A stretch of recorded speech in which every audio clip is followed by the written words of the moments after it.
बेरोजगार संघ के अध्यक्ष बॉबी पवार को गिरफ्तार किए जाने के बाद पुलिस अधीक्षक अक्षय कोंडे ने पत्रकार वार्ता की तथा धारा 144 व आचार संहिता के उल्लंघन का हवाला देते हुए कहा कि बॉबी पवार सहित उनके 5 साथियों को गिरफ्तार किया गया है। पुलिस अधीक्षक कार्यालय में पत्रकारों को बताया गया विधानसभा उपचुनाव को लेकर आचार संहिता व धारा 144 लगी हुई है। बाहरी जिलों से आए युवा बागेश्वर में आचार संहिता का उल्लंघन कर सकते थे तथा शांति भंग हो सकती थी। ऐसी स्थिति में उन्हें गिरफ्तार कर न्यायालय में पेश किया गया है।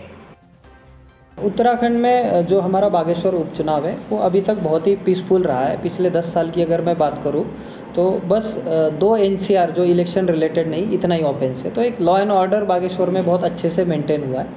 जब भी कोई इलेक्शन प्रक्रिया शुरू होती है तो धारा 144 का प्रयोग किया जाता है, जो 8 अगस्त को ही DM महोदय द्वारा जारी की गई थी, जिसके अंतर्गत आपकी हर एक्टिविटी एक गवर्नमेंट के या प्रशासन के या डिस्ट्रिक्ट इलेक्शन ऑफिसर के परमिशन के पश्चात ही की जाती है। इसका मुख्य पर्पज़ ये होता है कि एक सारी पॉलिटिकल पार्टीज़ को एक लेवल प्लेइंग फील्ड हो जाए, इलेक्शन में जो खर्चे हो रहे हैं उसको उसका अकाउंटिंग पर हो जाए, यानी एक लॉ एंड ऑर्डर की शांतता की स्थिति बनी रहे।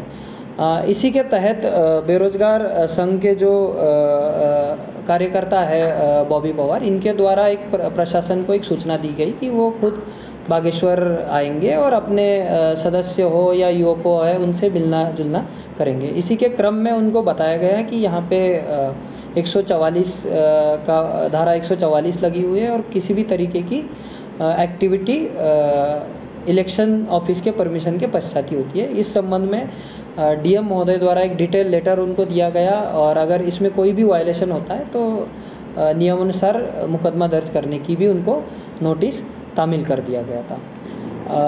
जो आज की कार्यवाही है वो उसी के तहत हुई है। धारा 144 का उनके द्वारा उल्लंघन किया गया। जो भी उनके साथ लोग थे उसमें से अधिकतम लोग बागेश्वर के स्थानिक ना होते हुए हल्द्वानी या अन्य क्षेत्र के थे, जो हमारे विधानसभा क्षेत्र से नहीं बिलोंग करते। तो उससे एक इंटेंशन भी क्लियर होता है। तो इसी के तहत हमने ये कार्रवाई की है। एक सिंपल कार्रवाई है 144 के उल्लंघन की, और इसमें हमारे पास 2 ऑप्शन थे। हम इसमें उनको SDM के सामने भी प्रोड्यूस कर सकते थे, क्योंकि ये न्यूट्रल हो और इसमें किसी भी तरीके का एडवांटेज डिसएडवांटेज ना हो, इसलिए हमने जुडिशरी का मार्ग चुना और इसमें हमने उनको लगभग 30, 40, 50 मिनट में हमने उनको कोर्ट में जज के सामने प्रोड्यूस किया है। जो भी न्यायालय द्वारा आदेश किया जाएगा उसका पालन फिर बॉबी पवार इनको भी करना पड़ेगा और प्रशासन भी उसका सम्मान करेगा। लेकिन सर उनका आरोप ये है कि वो ऐसी एक्टिविटी तो आप कुछ कर नहीं रहे थे, वो तो मंदिर दर्शन के लिए जा रहे थे। उनका आरोप ये है कि मैं मंदिर दर्शन जा रहा था। तो नहीं, धारा जो हमारे पास जो कार्रवाई की गई है उसमें वो अपने कार्यकर्ताओं के साथ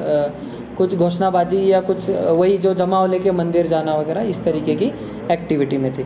दूसरी महत्वपूर्ण बात ये मैं कहना चाहूँगा कि इन पे पूर्व में भी देहरादून में मुकदमे हैं और उन मुकदमों में जब उनको कोर्ट से बेल मिली है, उस बेल की एक इम्पॉर्टेंट कंडीशन है कि इस तरीके की एक्टिविटी जो भी है, जिस तरीके की ये बात कर रहे हैं, वो देहरादून में ही एक लिमिटेड एरिया में ही उनको करने की परमिशन है, कहीं इतरत करने की ज़रूरत नहीं है। तो एक नॉर्मल पर्पज़ जो है इससे समझ में आता है। दूसरा, हमारा कुछ इंटेलिजेंस का भी इनपुट था, जो डॉक्यूमेंट्री प्रूफ जिसके हमारे पास है कि इनसे प्रेरित या इनके संगठन से जुड़े हुए जो लोग हैं वो यहाँ पे